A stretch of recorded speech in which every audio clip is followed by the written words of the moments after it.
So hello guys and welcome back to the channel. Thank you guys for always coming back. Today we'll be talking about some smart money moves you can make, especially as the year is going to a close and as we are entering a new year, you want to put these systems in place in order to be on track in terms of your wealth creation.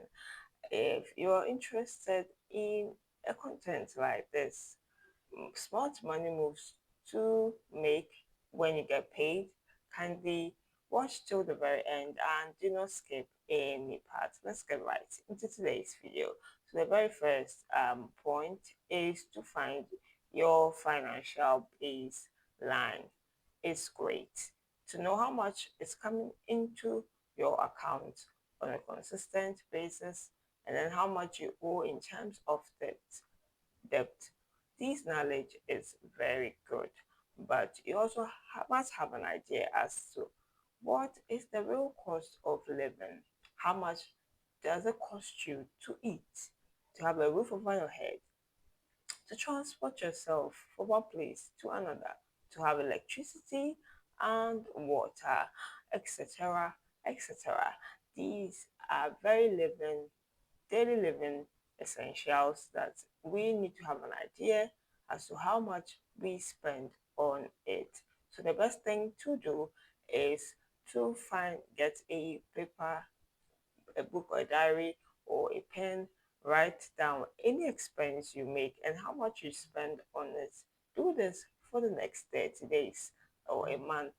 Track your expenses, know how much you're spending on these things. It gives you a fair idea as to how much you are spending, and you, after doing your adjustment, you want to know how much you really want to spend on each expenses. If you do the math and it's more than 50% or 60% of your salary, then you know that it's not the best.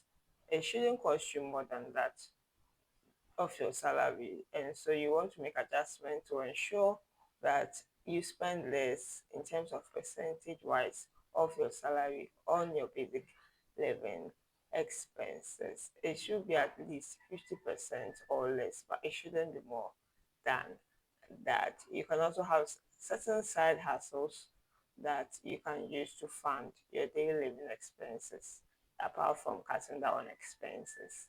Number two, guys, build an emergency fund to cushion you against crisis or chaos. It's important to have a separate savings account just for the inevitable. Have this in place as the year is going to an end and as we are entering a new year. Have an emergency fund in place in order to give you some peace of mind in case of the inevitable happening. You can put or save, have your savings emergency account in a high yield savings account to get you some interest on your money, and then or you can put it in a money market fund or a mutual fund. You can put it in these two places to make sure that you are not touching it until there is an emergency coming up. Use this fund, use the savings just for emergency. Emergency is inevitable, not something you plan to do and then you need money and say, let me go and borrow from my emergency account. It's strictly for emergencies, and so be disciplined not to dip your hand into it if you do not have an emergency. Number three, guys, pay off your high interest debts. High interest debts are the silent thieves of our salaries or our income.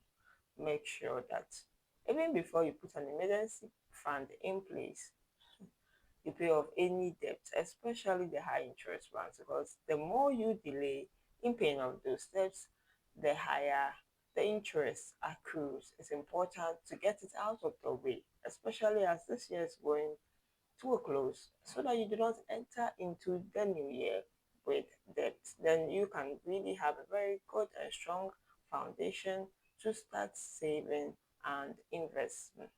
Clear any debts out of the way before you start saving and investing. for, guys. Make your money work for you while you sleep, while you go on that vacation, that trip. And we are talking about passive ways of earning income. Earning income that does not really involve you, it does not require your involvement. Any kind of way of earning income without you putting in efforts. That's what we are talking about. Have this in place. Passively earning income is the way to go. Some examples are, buying shares and then gaining profit or dividends on it. Also having your shares appreciating is also a way to go. And lastly, guys, automate your finances, automate everything. Make sure this system is in place. You have a system when your salary hits your account, this amount of money is going into your savings account, this one is going to your investment account, your pension or retirement account, this one is would be left in your current account, and then you'll be using it to pay off bills, and then you set up dates that these transfers would be made automatically to taking care of your your bills, your expenses. Basically, it's important you put these things in place. This system should be put in place before the end of this year so that you do not forget to pay that electricity, pay for water, pay for rent, your daily living expenses. These things should be put on autopilot and paid automatically when your salary hits your account. If you enjoyed this content, kindly give me a massive thumbs up. Share with your family and friends. Let me know your thoughts in the comment section down below. And if you have not subscribed, guys, click on that subscribe word down below to get subscribed and join my amazing family. And do watch out for my videos. I do put up content every Tuesdays, Thursdays, and Saturdays, 6 p.m. Greenwich Meridian time. So do watch out for my videos. I thank you so much for your audience. Thank you for watching up to this time with me, for staying tuned. I do appreciate them. Keep the support coming. Check out my previous videos, and I'll see you in the next one. Have a very great day. The Lord bless and keep us all. It's bye for now.